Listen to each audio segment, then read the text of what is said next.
सूरज ढलते ही जब आंगन में दीपक की रोशनी जगमगाती है, उस पल हर पत्नी की मन में बस एक ही कामना होती है, अपने पति की लंबी उम्र, स्वास्थ्य और समृद्धि। आइए इस करवा चौथ को हम और भी विशेष बनाएं।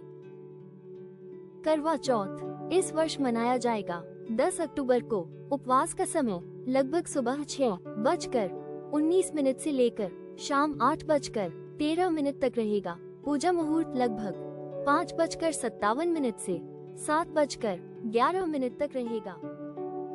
दोपहर के समय शरीर को शांत रखें, अति मेहनत न करें और थोड़ा विश्राम करें। ये इसलिए जरूरी है ताकि शाम के लिए हम एकदम तरोताजा रहें और फिर जैसे ही सूरज ढलने लगता है बस शुरू हो जाती है पूजा की तैयारी। सबसे पहले हम अपनी पूजा की जगह को अच्छे से साफ करते हैं। इसके बाद तैयार होती है हमारी सुंदर थाली। उस थाली में दीपक, फूल, फल, प्रसाद, अक्षत, हल्दी, कुमकुम, सिंदूर, मेहंदी, नारियल, करवा और शुद्ध जल रखा जाता है। शाम होते ही महिलाएं समूह में एकत्र होकर पूजा प्रारंभ करती हैं।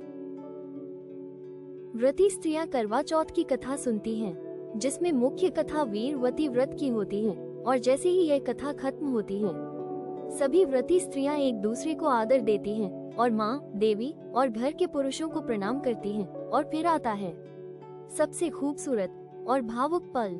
हाथों में थाली लेकर सारी महिलाएं आरती करती हैं। ये दृश्य तो देखने लायक होता है। एक साथ इतनी सारी थालियां, इतनी सारी प्रार्थनाएं और एक ही भावना।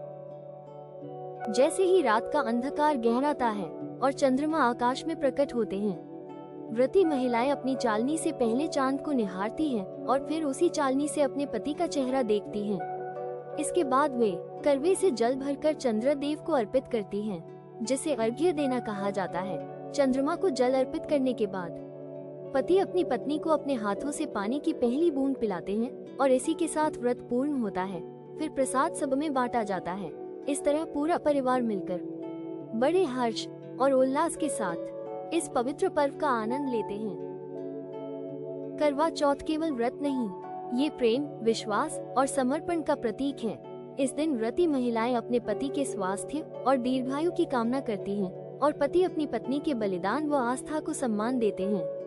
आप सभी को करवा चौथ की हार्दिक शुभकामनाएं। भगवान आपको सुख, सौभाग्य और दीर्घायु से भरपूर जीवन दे। जय माता दी, जय शिव शक्ति।